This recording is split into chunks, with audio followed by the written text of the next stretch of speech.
Bab 3756 Kemajuan Pesat. Tenang, dibandingkan dengan kekacauan di sekitarnya, Wu Huotao yang berpengetahuan luas tampak tenang. Sebagai orang yang kuat di tingkat abadi, minuman dinginnya terdengar seperti guntur di telinga semua orang, dan tempat itu dengan cepat menjadi sunyi. Dalam pertarungan tahap kedua, karena keluarga Han sudah mengaku kalah, saya nyatakan Ye Bufan dari Diletian menang dan masuk ke babak selanjutnya. Petik 2. Adegan yang tadinya tenang kembali mendidih. Sial, aku memasuki ronde kedua tanpa menggerakkan satu jari pun. Orang ini sangat beruntung. Itu benar, ini adalah Luo Immortal yang hebat. Dia bisa memasuki ronde kedua. Dia benar-benar kalah. Sial, sial. Di tengah komentar yang tak terhitung jumlahnya, Ye Bufan melompat dari ring dengan senyuman di wajahnya dan menjadi murid yang memasuki babak berikutnya dengan kecepatan tercepat sejak dimulainya kontes 100 teratas.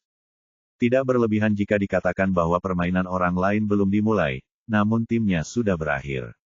Melihat adegan ini, Sekte Pedang Sifang, keluarga Han, dan keluarga Zhao mengertakkan gigi karena kebencian, tapi tidak mungkin, permainan itu hanyalah permainan, dan mereka tidak bisa mengganggu aturan dan hasil sama sekali. Ada juga beberapa penjudi yang ingin bertaruh pada Ye Bufan dengan odd tinggi, namun kini mereka semua tersenyum. Saat dia pergi, pertarungan arena lainnya dimulai, dan mata semua orang kembali terfokus padanya. Ye Bufan pergi dan mata semua orang terfokus pada arena nomor 5, karena pertempuran di sini adalah Dongfang Daoyuan, jenius pertama dari Sekte Tiandao, dan dia juga diakui sebagai orang terkuat saat ini. Di seberangnya, dia awalnya adalah murid inti dari keluarga Qi, dan kekuatannya telah mencapai tahap awal dari Dewa Abadi. Jika dia menghadapi pemain lain, dia akan menang atau memiliki kekuatan untuk bertarung. Sayangnya, dia kurang beruntung dan berdiri di depan Dongfang Daoyuan. Pria itu memasang ekspresi tak berdaya di wajahnya, dan pada akhirnya dia hanya menangkupkan tinjunya, tersenyum pahit, berbalik dan melompat dari ring. Dongfang Daoyuan tersenyum, mengangkat tangannya dan mengembalikan hadiah itu, menjadi murid kedua yang memasuki babak berikutnya. Semua orang yang hadir tidak terkejut dengan hasil ini. Bagaimanapun, ini adalah jenius nomor 1 dari Sekte Tiandao dan orang nomor 1 yang diakui. Kecuali beberapa jenius jahat, tidak ada orang lain yang memenuhi syarat untuk bertarung. Tidak peduli siapa yang bertemu dengan pemain super seperti ini, dia hanya bisa mengeluh tentang kesialannya. 8 pertandingan tersisa semuanya sangat intens, tetapi hasilnya tenang, tidak jauh berbeda dengan pertandingan sebelumnya. Setelah sekitar 1 jam, seluruh permainan selesai sepenuhnya. Segera setelah kompetisi putaran kedua dimulai, kali ini tidak ada yang absen. 20 pemain di 10 arena semuanya berdiri. Ye Bufan tidak peduli dengan orang lain, dan matanya tertuju pada Jin Meyer. Yang dia gambar adalah nomor 86, dan dia menghadapi Li Yulangno. 15. Lawannya berasal dari Sekte Pedang Hehe di antara 5 sekte besar, dan kekuatannya berada di puncak Raja Abadi. Sebaliknya, kekuatan tersembunyi Jin Meyer tampak seperti budidaya Daluoxian, dan momentumnya jauh lebih lemah jika dibandingkan. Selain itu, Sekte Pedang Lingyun dari Diletian, jadi tidak ada yang optimis. Di mata banyak orang, ini adalah permainan satu sisi, tanpa ketegangan sama sekali, perbedaan kekuatannya terlalu besar. Raja Abadi Puncak yang bertarung melawan Luo Abadi yang hebat seperti orang dewasa yang menindas bayi, kemenangan hanya dalam hitungan menit. Termasuk Li Yulang sendiri, dia tidak menganggap serius Jin Meyer, lagi pula dia belum pernah mendengar namanya sebelumnya, apalagi dari sekte manapun. Pria ini mengenakan jubah putih, memegang kipas origami di tangannya, dan dia terlihat anggun dan ramah tamah. Sekte Pedang Hehe awalnya adalah sekte budidaya ganda, dan Li Yulang bahkan lebih bernafsu. Dia memandang Jin Meyer yang bersinar dengan rambut merah dan syal, dan mulutnya hampir berair. Adik perempuan, bagaimana kalau mengikuti kakakmu di masa depan? Pria itu melambaikan kipas kertasnya, memasang sikap yang menurutnya keren, dan berjalan ke arah Jin Meyer. Selama kamu menjadi pendamping Taoku mulai sekarang, kamu akan tetap berada di Sekte Pedang Lingyun. Sekte kentut kecil itu sama sekali tidak layak untukmu. Ikuti aku, bagaimana kalau aku mengizinkanmu bergabung dengan Sekte Pedang Hehe? Saat ini, arena lain sudah dimulai. Selama pertarungan, Hanya sisi ini yang masih diam, menarik perhatian semua orang. Setelah mendengar perkataan Li Yulang, banyak orang yang memperhatikan dengan penuh minat. Menurut mereka, Sekte Pedang Hehe adalah salah satu dari 5 sekte dan memiliki status tinggi. Sekarang dia mengulurkan ranting zaitun, wanita di depannya tidak akan menolaknya. Li Yulang bahkan lebih seperti ini. Melihat Jin Meyer tidak mengatakan apa-apa, dia langsung mengulurkan tangan dan menyentuh wajah orang lain. Dia benar-benar tidak bermoral. Wanita di depannya hanyalah seorang Luoxian yang hebat. Bahkan jika dia berdiri di sini dan membiarkan pihak lain memukulnya, dia tidak akan terluka sama sekali. Namun adegan selanjutnya mengejutkan seluruh penonton. Jin Meyer tiba-tiba bergerak dan menendang langsung ke perut bagian bawah lawan. Tendangan ini sangat cepat dan kuat. Li Yulang kaget. Dia tidak menyangka pihak lain begitu kuat. Dia sangat ketakutan hingga ingin menghindar, tapi sayangnya sudah terlambat. Satu-satunya kesalahan adalah dia meremehkan musuh sebelumnya dan tidak melakukan tindakan pencegahan sama sekali. Dalam keputusasaan, dia hanya bisa mengedarkan energi abadi dengan putus asa, berharap mengandalkan makhluk abadi yang melindungi tubuh untuk memblokir serangan itu. Fakta membuktikan bahwa dia terlalu banyak berpikir. Jin Meyer sekarang adalah dewa perang prasejarah tingkat 4. Kekuatannya setara dengan puncak Raja Abadi, dan dia tidak terkalahkan di tingkat yang sama. Bahkan sebelum Du Wei dan yang lainnya tiba di Sekte Pedang Cahaya Mengalir, mereka dipukuli dan ditekan, belum lagi orang seperti dia yang tidak berdaya. Hanya terdengar suara teredam saat tendangannya mengenai keras. Geng abadi yang melindungi tubuh langsung runtuh di bawah kekuatan yang kuat ini dan sama sekali tidak mampu menahannya. Li Yulang merasa mendengar suara telur pecah, lalu ada rasa sakit yang menyayat hati di bawah perut bagian bawahnya. Seluruh orang itu terbang seperti bola meriam dan jatuh dengan keras di bawah ring. Meski tendangan ini tidak membunuhnya, namun sudah pasti menghancurkan sumber kehidupannya. Ketika dia mencapai bagian bawah ring, dia menjerit menyayat hati, penuh keputusasaan. Sebagai murid Sekte Suangxiu, sekarang dia telah menjadi seorang Kasim, dan konsekuensi tragisnya dapat dibayangkan. Orang ini mengandalkan kekuatan dan statusnya untuk mempermalukan banyak peri yang tidak bersalah di masa lalu, tapi sekarang dia pantas mendapatkannya. Semua orang yang hadir benar-benar tercengang, tidak ada yang mengharapkan hasil ini. Pertarungan yang disangka hanya sepihak ternyata berubah 180 derajat. Pertarungan berakhir dengan satu jurus, namun Li Yulanglah yang lumpuh. Biar ku beritahu, apakah semua murid perempuan dari Sekte Pedang Lingyun begitu kuat? Apa yang terjadi? Daluo Immortal mengalahkan Raja Abadi, benar kan? Sialan, Sekte Pedang Hehe berjumlah 5 Dazong, kenapa kamu kalah seperti ini, kristal abadiku? Di tengah diskusi yang riuh, Tuan Wu Huo langsung mengumumkan hasil kompetisi, dan Jin Meyer menang dan memasuki babak berikutnya. Meski menang dengan satu gerakan, hal itu tidak menimbulkan banyak sensasi. Di mata banyak orang, Li Yulang terobsesi dengan seks, dan ia berhasil diserang olehnya karena tidak siap. Permainan berlanjut dengan berakhirnya babak kedua dan berlangsungnya babak ketiga. Di pihak Sekte Pedang Lingyun, Suanyuan Linglong berhadapan dengan Lin Heita dari Lembah Angin Hitam. Bab 3757 Pertempuran Sengit. Lin Heita berdiri di atas ring, tingginya 2,5 meter, tebal dan kuat, dan gelap seperti menara hitam. Namun budidaya makhluk abadi tidak ada hubungannya dengan bentuk tubuh. Menjadi setinggi menara besi tidak dapat meningkatkan kekuatannya. Faktanya, ini juga benar. Dia hanyalah Raja Abadi tahap awal. Alasan mengapa dia bisa memasuki turnamen 100 teratas sepenuhnya karena dia dibagi menjadi beberapa kelompok dengan sangat baik. Jika tidak, dengan sekte kecil seperti Lembah Angin Hitam, tidak akan ada kualifikasi untuk memenuhi syarat. Tapi sekarang Suanyuan Linglong telah menembus puncak Raja Abadi dan mencapai alam Dewa Abadi. Kesenjangan kekuatan antara keduanya sangat besar. Namun, sesuai permintaan Ye Bufan, dia tidak bertindak terlalu kuat, tetapi menekan kultivasinya.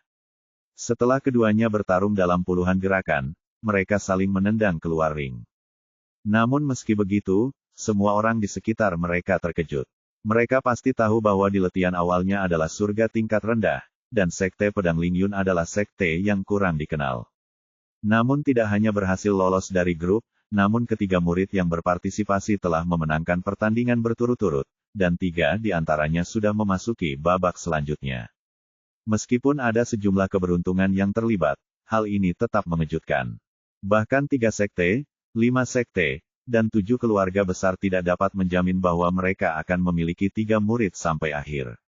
Di panggung tontonan, Ouyang Pingjiang berkata, Sekte Pedang Lingyun ini benar-benar beruntung, dan 3 murid telah maju ke tingkat berikutnya.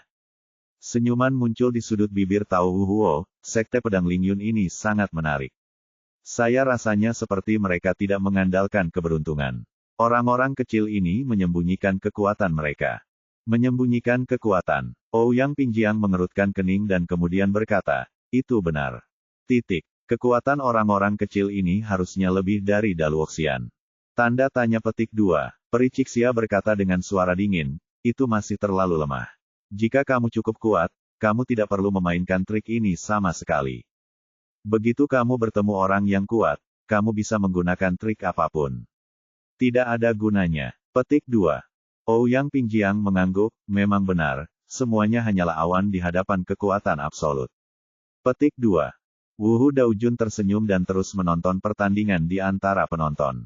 Babak ketiga segera berakhir, dan pada babak keempat, permainan baru saja dimulai dan kembali menimbulkan kehebohan. Alasannya sangat sederhana, ada 2 orang lagi yang absen pada babak ini, yaitu Jian Juechen dari Sekte Pedang Sifang dan Han Lingkuang dari keluarga Han. Jian Feiyang dan Han Fangchuo benar-benar putus asa dan segera mengumumkan kekalahan mereka di tempat. Seluruh tempat heboh. Lawan Jian Juechen bernama Su Zhengye. Dia berasal dari 5 hegemoni, sekte yang sama yang sebelumnya menghabiskan 30 juta untuk membeli tempat kualifikasi dari Ye Bufan. Awalnya, dia sudah membuat rencana untuk perjalanan 1 hari, tapi dia hanya ingin bertahan dan mengakui kekalahan saat itu juga jika lawannya terlalu kuat. Namun ia tidak pernah menyangka bahwa Jian Juechen tidak datang dan langsung mengirim dirinya ke babak selanjutnya. Ketika penganut Tao Huo mengumumkan bahwa dia telah menang, pria itu masih tertegun. Butuh waktu lama baginya untuk pulih, dan dia tertawa terbahak-bahak. Hahaha, akhirnya aku maju. Aku memasuki babak berikutnya. Uang yang dikeluarkan sangat berharga. Dalam kegembiraan, dia membungkuk kepada Ye Bufan lagi dan lagi sebelum melompat dari ring. Di sisi lain, lawan Han Lingkuang juga merupakan sekte kecil yang tidak terlalu kuat. Karena pengelompokannya, ia cukup beruntung bisa tampil di babak penyisihan grup. Sekarang dia menang secara langsung, orang itu sangat gembira. Di bawah hasil yang hampir lucu ini, ronde keempat pertarungan ring berakhir, dan 8 pertandingan lainnya juga berjalan lancar. Saat ronde kelima arena pertarungan tiba-tiba menjadi heboh. Alasannya sederhana, ada terlalu banyak faktor yang menarik perhatian pada babak ini. Si Feng Lai, murid inti dari Sekte Guiyuan, ada di babak ini, dan Peri Aoyue dari Sekte Bixia juga ada di babak ini. Selain itu, Qin Muyue, penyihir kecil dari keluarga Qin, tidak hanya juga berada di babak ini, tetapi dia juga memenangkan undian dari Chu Xiangyi, putri kebanggaan keluarga Chu. Keduanya lahir di keluarga besar, keduanya berada di tahap tengah budidaya dewa abadi, dan keduanya terkenal. Yang terpenting di antara 7 keluarga besar, keluarga Qin dan keluarga Chu selalu memiliki hubungan yang buruk. Jika keduanya bertemu, akibatnya pasti akibat percikan api yang bertabrakan dengan bumi. Dengan 3 game eye-catching di awal ini, suasana penonton mencapai puncaknya dalam sekejap. Pendeta Tao Huo memberi perintah dan kompetisi resmi dimulai. Sebagai perbandingan, Si Feng Lai dan Fairy Aoyue sangat biasa-biasa saja. Mereka saling menjatuhkan dari ring dengan 1 gerakan, sementara pihak lain hanya menundukkan kepala dan mengaku kalah. Kedua pertandingan ini berakhir segera setelah dimulai. Di sisi lain, Qin Muyue berdiri di atas ring dengan permen lollipop di mulutnya dan 3 kepang di kepalanya. Di seberangnya ada seorang wanita dengan ekspresi dingin. Penampilan mereka hampir sama. Dia adalah Chu Xiangyi, putri tertua dari keluarga Chu. Keduanya milik 7 keluarga besar, dan keduanya adalah putri surga yang bangga. Keduanya selalu merasa tidak puas satu sama lain, namun mereka tidak pernah menyangka bahwa mereka akan berdiri di panggung yang sama kali ini. Keduanya merupakan tipe orang yang tidak banyak bicara. Mereka langsung menghunus pedang dan mulai bertarung di awal permainan. Dibandingkan dengan Si Feng Lai dan Fairy Aoyue, pertarungan ini terlalu intens, atau lebih tepatnya tragis. Keduanya adalah karakter yang kejam. Meskipun Qin Muyue terlihat seperti gadis kecil, dia tidak menunjukkan belas kasihan dalam tindakannya. Hal yang sama berlaku untuk Chu Xiangyi di sisi lain. Pedang panjang di tangannya memenuhi langit dengan cahaya pedang, dan niat membunuhnya sangat besar. Keduanya memiliki tingkat kultivasi yang sama dan kekuatan yang serupa, dan sebagai murid inti dari sebuah keluarga besar, mereka bahkan mengetahui teknik rahasia satu sama lain dengan sangat baik. Oleh karena itu, pertarungan ini seimbang, tetapi juga sangat tragis. Setengah jam berlalu, dan keduanya memiliki lusinan bekas darah di tubuh mereka, berlumuran darah. Banyak orang di pihak Ye Bufan telah bertemu Qin Muyue, dan mereka bahkan lebih dekat dengannya. Shen Qiyun berkata, "Kakak laki-laki, apakah menurut Anda Nona Qin bisa menang?" Ye Bufan menggelengkan kepalanya sedikit, "Saya kira tidak. Kekuatan keduanya terlalu dekat, kita hanya bisa melihat siapa yang memiliki daya tahan lebih kuat dan yang bisa bertahan sampai akhir." Pada saat ini, beberapa arena pertarungan lainnya telah berakhir, dan mata seluruh sekolah terfokus pada dua orang ini. Setengah jam kemudian, pedang kedua orang itu disatukan. Dengan sekali klik, pedang Chu Xiangyi pecah menjadi dua bagian. Segera setelah itu, dia ditampar keras di dada, dan seluruh tubuhnya terlempar keluar dan jatuh di bawah ring. Darah muncrat. Jelas, Qin Muyue memenangkan pertarungan arena yang sulit ini pada akhirnya. Keluarga Qin hendak bersorak ketika mereka tiba-tiba menyadari bahwa gadis kecil di atas panggung gemetar, dengan darah mengucur dari perut bagian bawahnya, dan pedang patah tertancap di perutnya. Jelas sekali, Chu Xiangyi bukanlah karakter yang mudah untuk dihadapi. Meski kalah, pada akhirnya ia tetap memberikan damage yang parah kepada lawannya. Pada saat ini, suasana hati semua orang menjadi sangat serius. Anda harus tahu bahwa pedang yang patah menembus dantian, hampir menghancurkan fondasi keabadian. Tidak berlebihan untuk mengatakan bahwa hasil terbaik untuk Qin Muyue saat ini adalah budidayanya akan berhenti berkembang. Jika serius, dia mungkin hancur total dan menjadi orang biasa. Ini juga benar. Meskipun dia menang, dia tidak dapat menopang tubuhnya saat ini dan terjatuh telentang dengan pukulan di atas ring. Bab 3758, kedua belah pihak menderita kerugian. Qin Muyue memenangkan pertandingan, tetapi juga membayar mahal. Ketika Tao Huo mengumumkan hasilnya, Qin Fuhua, tetua tertua dari keluarga Qin, datang ke ring dalam sekejap dan memeluknya, dan segera membawanya kembali ke keluarga Qin untuk mencari seseorang untuk merawatnya. Seluruh keluarga Qin sangat gugup dan tampak berat.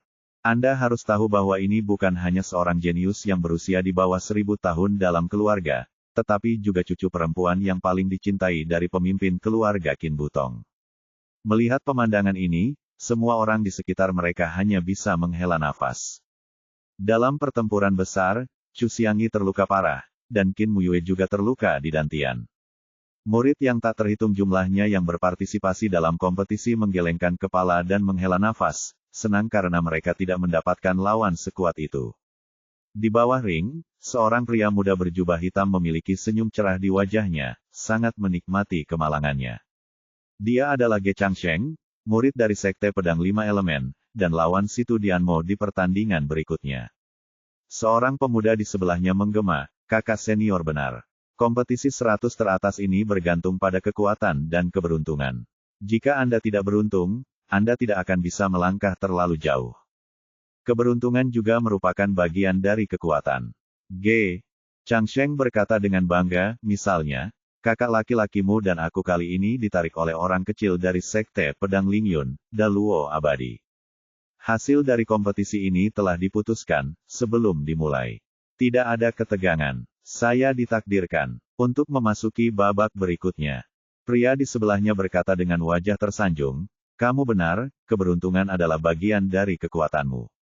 Saya pikir kakak senior akan melakukannya, setidaknya masuk 3 besar dalam kompetisi 100 teratas. 3 besar agak berlebihan, tapi 10 besar masih sangat menjanjikan." Ge Changsheng tertawa bangga setelah mengatakan ini. Saat kedua orang itu berbicara, ronde keempat pertarungan ring telah berakhir, dan di bawah naungan Wu Daojun, ronde kelima dimulai. "Saya naik ke atas panggung, hanya untuk melakukan gerakannya." Ge Changsheng tertawa dan melompat ke atas panggung. "Saudari Situ, Saudari Leng, ayolah.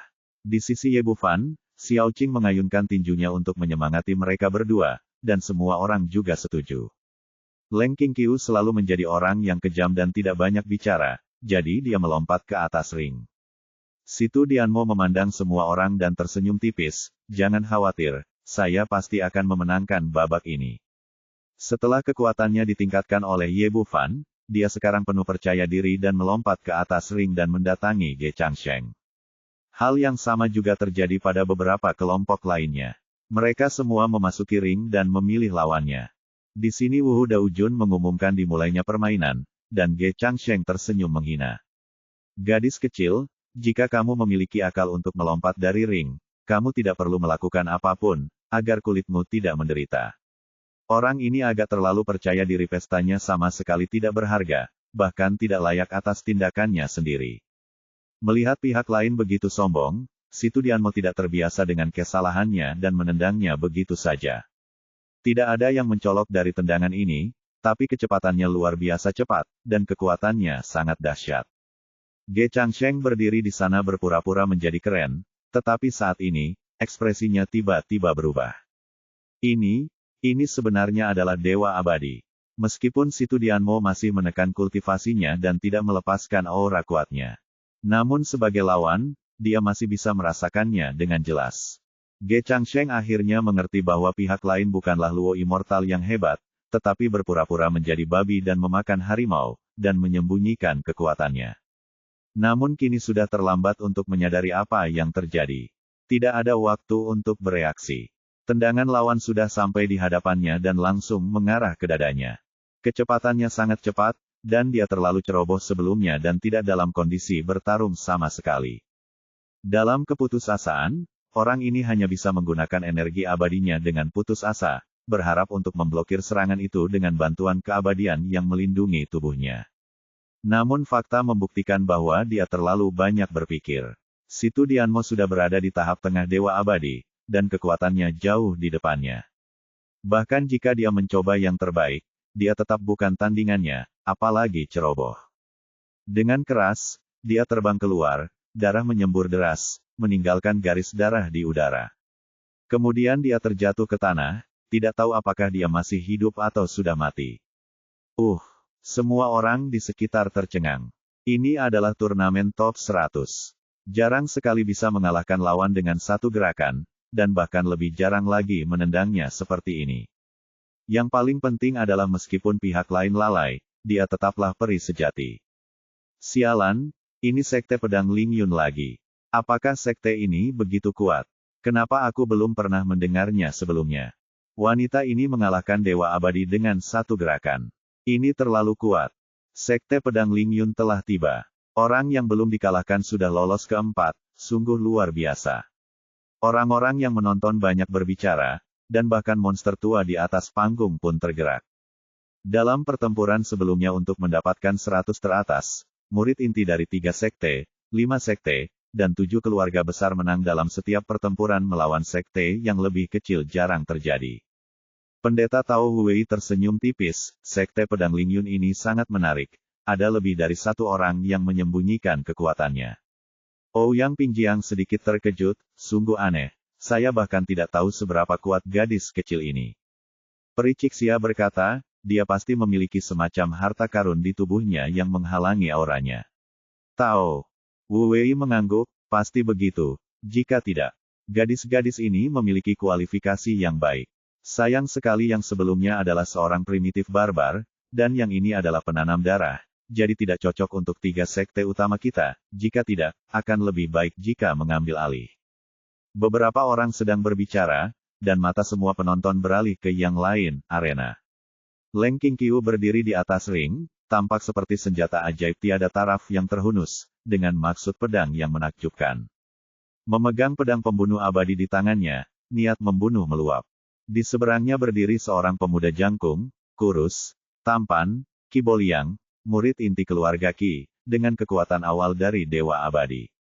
Dia awalnya adalah orang yang sangat ketat, tidak sombong seperti Ge Changsheng. Selain itu, dia telah melihat kekuatan Leng Qingqiu sebelumnya.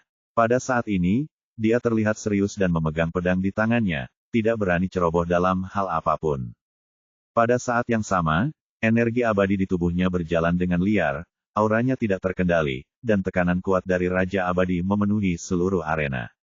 Aura yang sangat kuat, semua orang di sekitarnya diam-diam tercengang. Dia layak menjadi murid inti dari 7 sekte utama, dan tekanan ini terlalu kuat. Banyak orang bahkan mulai mengkhawatirkan Leng Qingqiu. Bagaimanapun, wanita ini sepertinya hanya memiliki kekuatan daluoxian. Hal-hal seperti membunuh orang di berbagai tingkatan memang ada di dunia peri, tapi sangat jarang. Orang dengan kemampuan ini sangatlah langka. Biasanya, Luo Agung Abadi versus Dewa Abadi seperti semut versus gajah, atau bayi versus orang dewasa, tanpa peluang untuk menang. Tapi barusan, orang-orang dari Sekte Pedang Lingyun menyembunyikan kekuatan mereka. Saya tidak tahu seberapa kuat kultivasi wanita ini yang sebenarnya. Di tengah tatapan ragu semua orang, Leng Qingqiu mengayunkan pedang pembunuh abadi dengan ringan di tangannya, dan tiba-tiba cahaya pedang yang tajam menembus langit. Pedang ini nampaknya sangat biasa saja, tetapi energi pedang yang tajam itu seperti angin kencang yang menyapu dedaunan yang berguguran, langsung menghancurkan tekanan yang dikeluarkan oleh Qi Boliang. Bab 3759 Undian Putaran Kedua. Niat pedang yang begitu kuat. Semua orang di sekitarnya melebarkan mata mereka. Meskipun mereka dapat melihat bahwa Leng Qingqiu menyembunyikan kekuatannya, dia pasti tidak mencapai level Dewa Abadi, atau paling banyak puncak Raja Abadi. Tapi tingkat kultivasi seperti itu dapat langsung menghancurkan tekanan dari Dewa Abadi, yang menunjukkan betapa kuatnya ilmu pedang ini. Orang yang paling terkejut adalah Qi Boliang sendiri. Dia baru saja memancarkan paksaannya tanpa syarat. Secara umum, momentum orang kuat juga merupakan bagian dari kekuatannya. Tekanan yang kuat dapat meningkatkan kekuatan tempurnya sekaligus menekan lawan. Namun, tekanan dari Dewa Abadinya begitu kuat, tapi itu benar-benar dipatahkan oleh pedang ringan lawan. Sekarang dia menjadi semakin gugup, dan dia mengulurkan tangan dan mengeluarkan pedang peri miliknya. Tapi begitu dia memegang pedang di tangannya, pedang kedua Leng Qingqiu menghantamnya. Pedang ini juga sederhana, tanpa kemewahan apapun, dan langsung memotong cahaya pedang sepanjang 10 kaki di udara. Niat pedang yang sangat halus. Peri Cixia tidak bisa menahan diri untuk tidak berseru di panggung tontonan, matanya dipenuhi kekaguman. Seperti kata pepatah, orang awam dapat melihat kegembiraan, dan seorang ahli dapat melihat pintunya. Monster tua tingkat abadi dapat melihat kekuatan pedang ini dalam sekejap. Biasanya, orang kuat di tahap puncak Raja Abadi akan mampu memotong pedang setinggi ratusan kaki, tetapi pedang Leng Qingqiu jelas menyederhanakan kerumitannya dan sangat ringkas. Meski terlihat 10 kali lebih pendek, kekuatannya meningkat 10 kali lipat, dengan momentum yang tidak bisa dihancurkan. Qi Boliang berteriak keras, dan pedang peri di tangannya melesat ke depan satu demi satu, menarik cahaya pedang satu demi satu. Cahaya pedang yang dia pukul memiliki panjang 40 hingga 50 kaki. Kelihatannya sangat kuat dan mengesankan, tetapi cahaya itu langsung hancur saat mengenai pedang Leng Qingqiu. Ketika keduanya berpisah lagi, wajah Qi Boliang penuh dengan ketakutan. Pada saat ini, dia hanya memegang gagang pedang di tangannya, dan pedang peri sepanjang 3 kaki itu dipotong-potong di seluruh langit. Pedang yang sangat kuat, pedang peri yang sangat kuat. Petik 2. Wajah Qi Boliang menjadi pucat saat ini. Dia menghancurkan salah satu pedangnya segera setelah mereka bertarung dan benar-benar ditekan. Meskipun dia adalah orang yang kuat di level Dewa Abadi, dan tingkat kultivasinya satu tingkat lebih tinggi dari lawannya, dia tidak memiliki keuntungan sedikitpun. Tapi sebelum dia bisa mengeluarkan pedang kedua, pedang pembunuh abadi telah ditebas untuk ketiga kalinya. Pedang ini lebih kuat dari 2 pedang sebelumnya. Niat pedang yang luar biasa menguncinya dengan erat, dan dimanapun dia bersembunyi, dia tidak bisa lepas dari serangan pedang ini. Menghadapi pedang ini, Qi Boliang tidak punya pilihan selain menggunakan energi abadi dan meninju. Menurut idenya, dia ingin memanfaatkan kultivasinya dan memblokir pedang dengan energi abadi yang kuat. Idealnya penuh, kenyataannya kurus sekali. Pedang perinya baru saja dipotong-potong, bagaimana dia bisa menghentikannya hanya dengan tinjunya. Pedang pembunuh abadi, dengan momentumnya yang tak terkalahkan, menghancurkan angin tinjunya, menghancurkan geng abadi yang melindungi tubuh, dan mengalirkan alur darah sepanjang 1 kaki di dadanya, dan darah berceceran.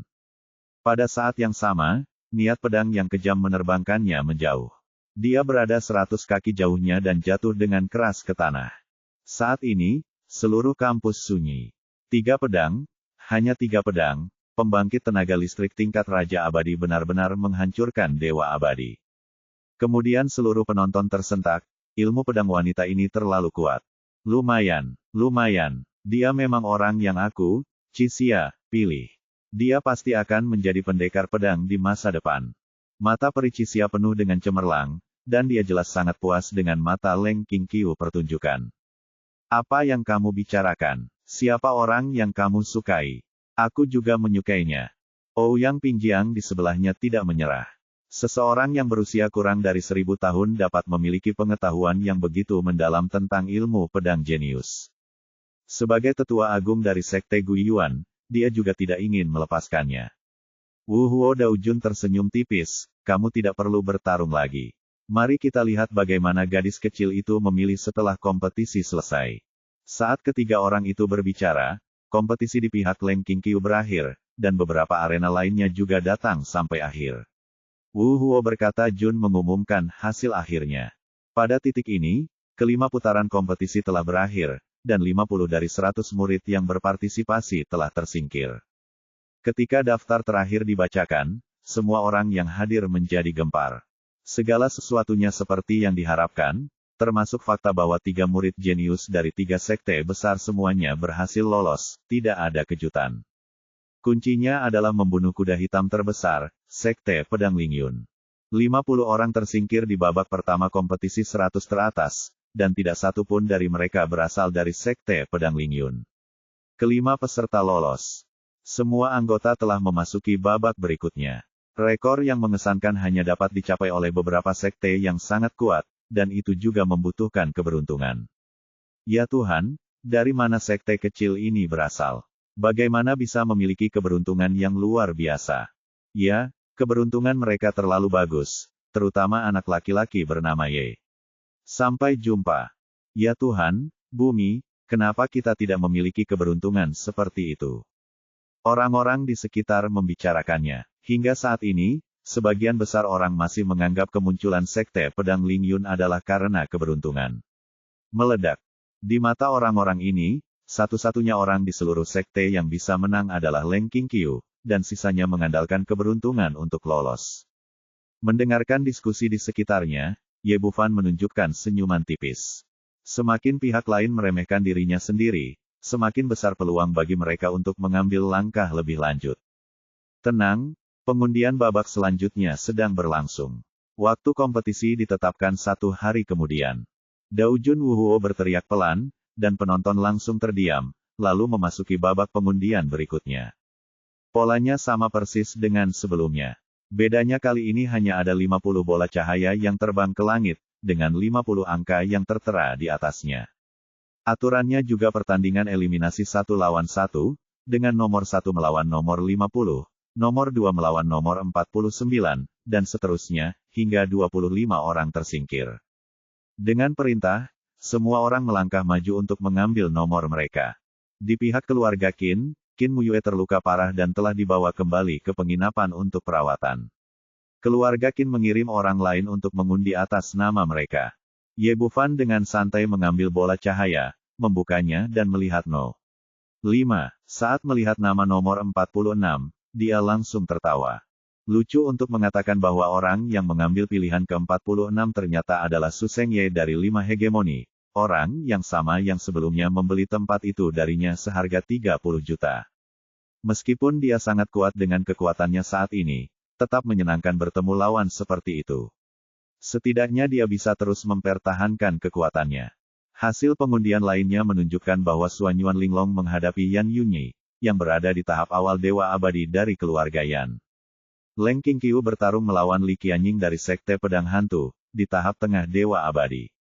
Jin Meyer bertarung melawan faksi Badao Suzan, kekuatan awal dari Dewa Abadi. Situ Dianmo bertarung melawan Han Junci dari keluarga Han, di tahap awal dari Dewa Abadi. Usai pengundian, terjadi keributan di ruangan itu, ada yang gembira, ada yang sangat frustasi. Keluarga Qin berada dalam keadaan depresi, dan bukannya Qin Muyue, dia malah mencabut tebing pedang dari Sekte Pedang Sifang. Meskipun orang ini juga berada di tahap tengah Dewa Abadi, kekuatan sebelumnya lebih lemah daripada penyihir kecil. Jika ada pertarungan normal, Qin Muyue akan sangat percaya diri untuk menang, tapi sekarang dia terluka parah dan mungkin tidak bisa bersaing. Bab 3760 menguangkan taruhan. Setelah pengundian selesai, babak kompetisi 100 teratas ini untuk sementara berakhir, dan semua orang meninggalkan halaman sekolah. Ye Bufan membawa semua orang kembali ke penginapan dan meminta Erlang keluar dan menggantikannya. Kemudian dia menemukan tempat yang sepi, menemukan jubah hitam, menggantinya, dan menutupi dirinya dari ujung kepala sampai ujung kaki. Permainan telah usai, dan inilah waktunya dia pergi ke rumah judi besar untuk mengumpulkan kemenangan. Alasan keriuhan besar untuk pertama kalinya adalah untuk merangsang 3 keluarga besar, membiarkan mereka mengirim orang untuk memburunya, dan kemudian menangkap mereka dengan keras, dan pada saat yang sama menyelesaikan beberapa masalah yang tidak perlu terlebih dahulu. Tapi kali ini berbeda. Loterenya terlalu besar, jadi lebih baik diam dan menghasilkan banyak uang, jadi dia menyembunyikan identitasnya. Perhentian pertama adalah Sekte Pedang Sifang. Sebelumnya, dia meminta Sen Qiyun memasang taruhan sebesar 20 juta. Menurut odds 1:20, totalnya adalah 400 juta kristal abadi. Tata letak ini juga sangat khusus. Bagaimanapun, 5 sekte pedang utama lebih kuat dari 7 keluarga bangsawan besar, dan Sekte Pedang Sifang dapat memperoleh begitu banyak kristal peri. Jika ditempatkan pada keluarga Zhao, saya khawatir meskipun pihak lain tidak gagal membayar utangnya, mereka tidak akan bisa mendapatkan sebanyak itu. Yang sangat dia butuhkan sekarang adalah melatih sumber daya untuk membantu dirinya sendiri dan orang-orang di sekitarnya meningkatkan kekuatan mereka. Ini adalah prioritas pertama, dan tidak ada hal lain yang penting. Tamu yang terhormat ini, apakah Anda ingin memasang taruhan? Begitu sampai di depan rumah judi, seorang pelayan menyambutnya dengan gembira. Pakaian Ye Bufan tidak menarik banyak perhatian padanya. Lagi pula, banyak orang yang datang ke sini untuk memasang taruhan dan tidak ingin mengungkapkan identitas mereka. Saya di sini untuk menguangkan taruhan saya, kata Ye Bufan dan mengambil kontrak kasino. Oke, tunggu sebentar. Anak laki-laki itu memandangnya dengan riang, tapi matanya langsung melebar, mulutnya terbuka lebar, dan wajahnya penuh keterkejutan. 20 juta. Dia sudah lama mendengar bahwa rumah judinya telah menerima taruhan besar sebesar 20 juta, tetapi dia tidak menyangka akan menemukannya. Mendengar seruannya, banyak orang baik di sekitarnya langsung menoleh. Ya Tuhan, taruhan 20 juta, apakah aku mendengarnya dengan benar? 20 juta, itu 20 juta, itu terlalu sombong. Taruhan yang sangat besar, dan sekarang kita harus menguangkannya, aku harus telah menghasilkan setidaknya beberapa juta. Semua orang berbicara dan menebak-nebak. Dalam benak orang-orang ini, pertaruhan sebesar itu pasti aman, dan pertaruhan tersebut harus dilakukan pada pertaruhan dengan kekuatan dan kelemahan yang jelas, mungkin pada para jenius dari 3 sekte besar. Meski aman, namun keuntungannya tidak terlalu besar. Tapi mereka tidak pernah menyangka Ye Bufan kembali kepada mereka dan melambaikan kontrak di tangannya. Aku bertaruh pada Ye Bufan versus Han Lingduan. Kemungkinannya 20:1. Apa? Kemungkinannya 20:1, berapa banyak kristal abadi yang akan dihasilkan ini?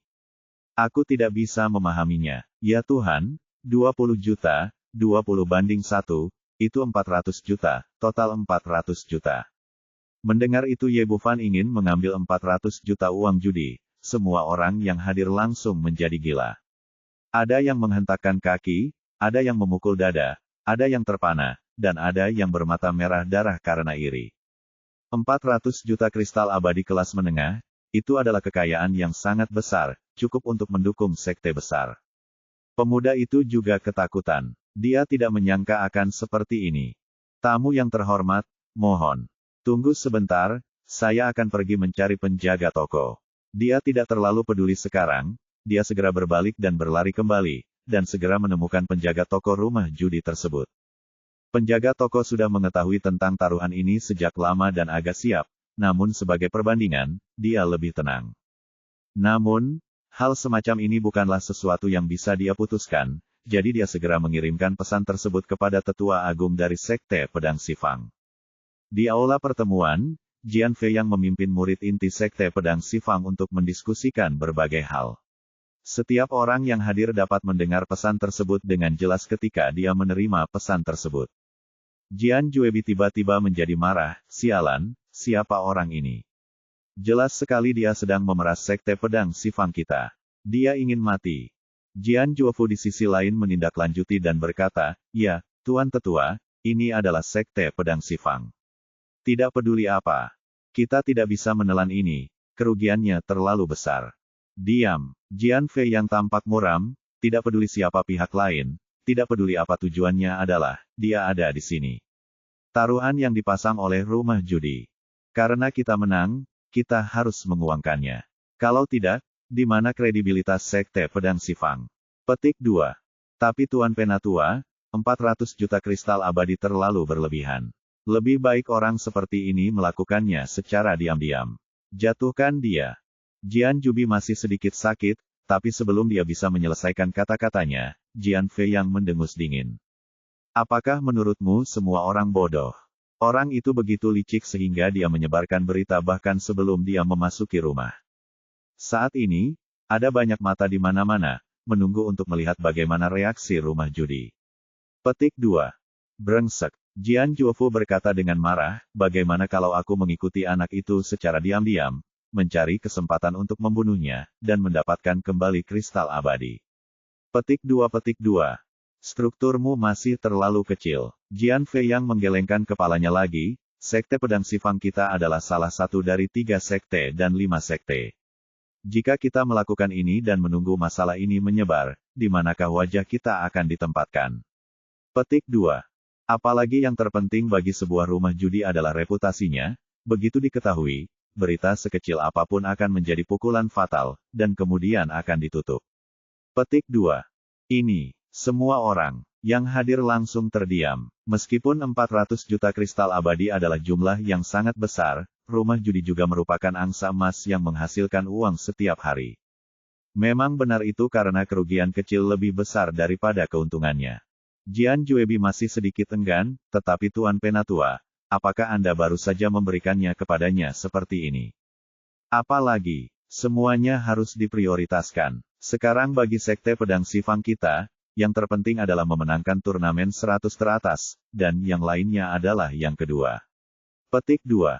Setelah mengatakan itu, dia mengeluarkan jimat komunikasi giok dan mengirimkan instruksinya. Setelah menerima perintah dari tetua agung di rumah judi, penjaga toko tidak berani bertanya apapun dan segera menguangkan taruhannya. Dia adalah juga seorang pengusaha yang sangat cerdik.